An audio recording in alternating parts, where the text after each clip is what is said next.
Добрый вечер, дорогие друзья! Сегодняшний эфир я бы хотел посвятить такому понятию, как ебатьки. Фан-сектор диктатора, те люди, которые пишут нам в комментариях, попытаться разобраться, что живет у них в голове и что им внушили в голову пропагандисты.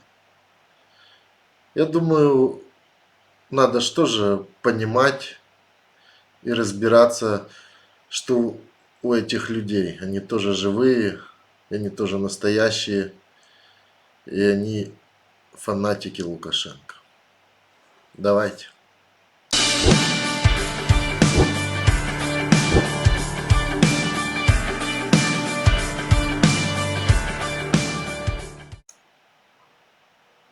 Я бы хотел начать видео с того, чтобы рассказать вам о небольшом исследовании, которое сделала группа социологов, которая изучала отличия революции в Республике Беларусь. Что сейчас происходит с людьми, как они на что реагируют.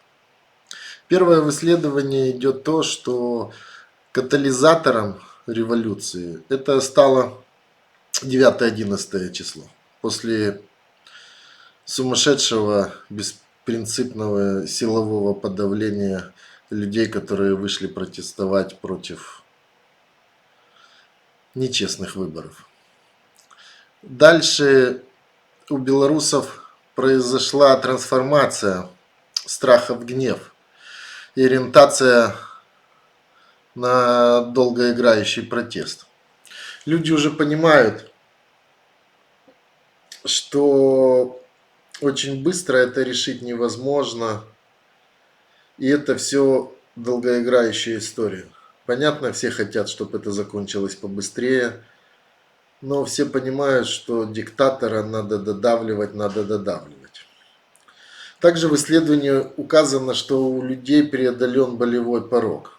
Абсолютно все понимают, как говорил Тихановский, что 15 суток получить, конечно, страшно, но пережить их можно. Так и люди, которые выходят на митинги, они все понимают, что сегодня может оказаться любой, пострадать любой. Никто этого не хочет, но все к этому готовы. И самое интересное, что в исследовании говорится, что эти воскресные митинги, протесты, дворовые марши, они уже не прекратятся. Потому что для людей это стало являться такой энергетической подзарядкой. Люди выходят, видят каждое воскресенье, сколько их много, что протесты, настроения усиливаются, они угасают. Это является такой психологической, энергетической подзарядкой. И самое хорошее было в конце, это то, что государственной пропаганде в Республике Беларусь доверяет 4,2%. И вот я бы хотел немножко поговорить про эти 4,2%. Я бы немножко поговорил о том, как мы их называем, ебатьки, что они пишут нам в комментариях и вообще за что они. Вы же видите, я не удаляю ебатик и даю им возможность в наших комментариях участвовать, пусть читают, пусть пишут свое мнение. Если они не переходят на оскорбления, абсолютно все комментарии сохраняются. Потому что даже если 100 человек, фанатов диктатора, нам напишет, и постоянно общаясь среди адекватных, нормальных людей, мы сможем одному человеку поменять мировоззрение, это уже тоже будет успех. Нельзя быть зомби-апокалипсиса в 21 веке. Я для себя выделил основных, ну, наверное, 4-5 вещей, которые пишут постоянно у нас в комментариях. Самое главное, что они пишут: вы хотите как на Украине, как в Грузии, как в Армении, и всегда добавляют, чтобы вас забрала Польша, и она у вас съест пол родной Беларуси. Я им уже устал отвечать: спасибо, вы помогаете, что, друзья, у Украины и у Грузии не отбирала Польша ничего, и Венгрия ничего не отбирала, и Америка ничего не отбирала. Отбирала Россия. Если есть шанс, что Беларусь потеряет какой-то кусочек территории, то это только потому, что скажут: вот в Минске сейчас будут танки НАТО стоять, ракеты, поэтому Россия вынуждена защищать русскоговорящее население. Второй пункт. Это они рассказывают, что мы за Беларусь, вы все фашисты. Вы пропагандируете фашизм. И в принципе, кроме этого слова, они не могут переключиться на то, что фашизм творит власть, и она убивает. Те, кто так радикально настроен, они в принципе и в комментариях, и на видео точно так же всем желают, чтобы ОМОН еще сильнее жестил. Некоторые бабушки рассказывают в видео: я сама возьму автомат, всех постреляю. Ну, назовем их те, кто живут войной Великой Отечественной. Дальше идут фанаты СССР, которые рассказывают, что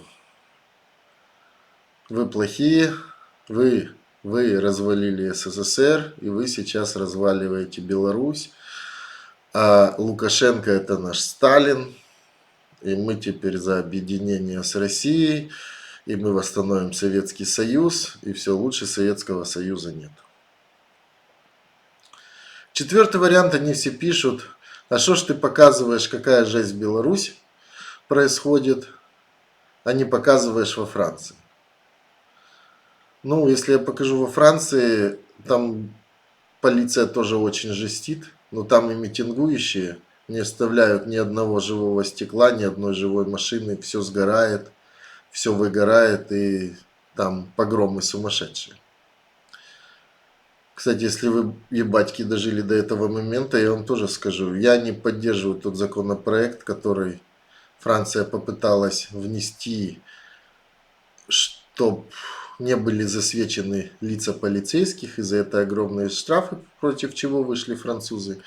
Но после всех этих погромов сегодня отозвали этот законопроект, и государство прислушалось к митингующим, несмотря на все погромы и на ответную реакцию полиции. Дальше я хотел бы вам показать один из контингентов, который, назовем так, не за 60+. Я надеюсь, там немножко моложе. Но в принципе из всех видео, что мы видим про фанатов Лукашенко, это самый яркий. Потому что то, что бабули крутят дули и живут Советским Союзом, и лишь бы у нас был хлеб и не было войны, это понятно. Это сильнейшая обработка пропаганды. Они никогда нигде не были за границей и не видели, как там живут люди, и как пенсионеры путешествуют по всему миру и наслаждаются жизнью. Потому что как ты не спросишь любого пенсионера, даже, наверное, и у нас, в Беларуси, в России, почему там живут лучше, тебе всегда будет один ответ: вы все врете. Кстати, сейчас я прервусь, я одного человечка включу, это типичное подтверждение.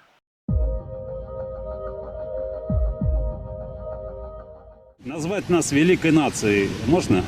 Да, конечно, великая нация. Мы победили в Великой Отечественной войне. Советский Союз победил во главе с российским народом. Я так Почему считаю. наши пенсионеры живут хуже, чем германские пенсионеры?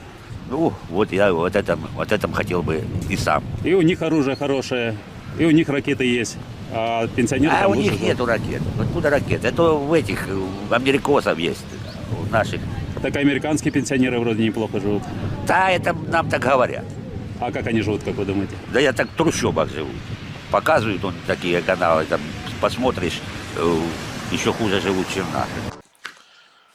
Под фразой абсолютно все старики, я имел в виду постсоветского пространства, это не те бабушки, спасибо им за понедельник, которые выходят в Минске против диктатора, и не те, которые во всех странах мыслят трезво, и они живут в 21 веке.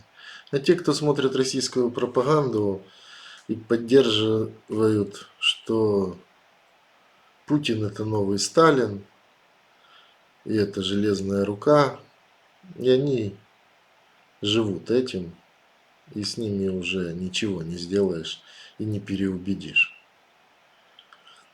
Я бы хотел сейчас включить видео одной фанатки Лукашенко, которая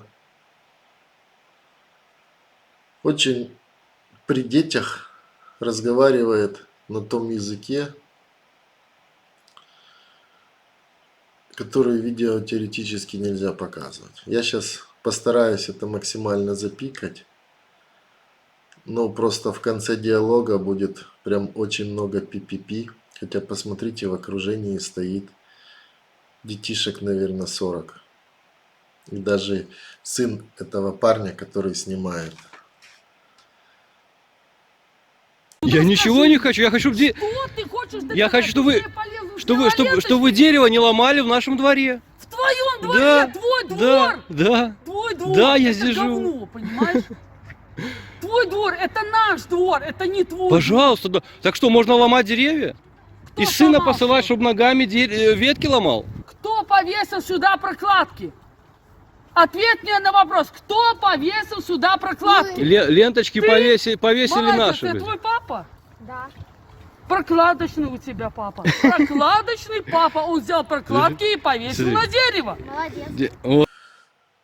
Друзья, это вынужденная вставка. Я промучился целый час. Не хочу выходить ночью в эфир. У меня не получается эту нецензурную брань запикать. Я еще не умею с телефона это делать.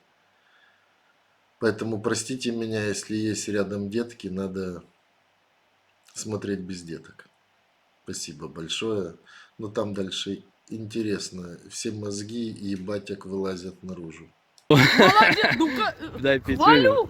Дай пятюню, давай. Давай я тебе пятюню даже дам. Давай я тебе пятюню дам. Молодец. Не так ты. Все, ну вы больше не ломайте в нашем дворе деревья. Договорились? Вы можете адекватно ответить? А ты больше в моем дворе не вешаешь прокладки на деревья. Хорошо? И ленточки Если уже ты вешают, взяла- вешают люди ленточки, это не ваше дело. До Слушай, свидания. почему мы не вешаем ебатьки, а? Повесьте. Да хрена! Да вас нету. Вот Да вы вас одна. есть дохуя. Посмотрите во весь двор. Вы весь двор посмотрите. Да вы Не трогайте посмотрите, меня. вы- Нас тут до хрена, нас просто мало кто Я выходит. понимаю, да. Ну страдали, зато все ты- одинаковые, я Ты понимаю. великий Вы пизда страдали. Вот, Ты вот вы пизда страдали. хороший пизда представитель. страдали. Закрой хавальник, что ты покажешь сыну своему. Похожий представитель, хороший, да. Пизда Не трогайте, страдали. не подходите ко мне. Пизда страдали. Не подходите ко мне. Ой, возьми свою прокладку, запихни куда надо. Жопке своей дай. И на дерево, правильно. Молодец. И на дерево. И на дерево. Прокладку взял, блядь. Мисяки кончились на дерево. Мисяки кончились на дерево. На, отсоси хуй мурзатого зайца, педрила. Да. В Лавинках есть места еще интересно, свободные? Друзья, невозможно выигрывать матчи, имея такой фан-сектор. невозможно. Насколько корректный парень, насколько крутой его малой, когда на него сверху стоит орет тетка, он говорит: папа, ты молодец. Это поднимает настроение. Я желаю вам прекрасного дня, прекрасного вечера. Слава Украине, живи Беларусь, Россия будет свободной, все будет классно. Через 5 лет никто телевизор смотреть не будет, а будут смотреть все YouTube, и станет всем гораздо легче. Всего доброго, свободных людей больше. Пока.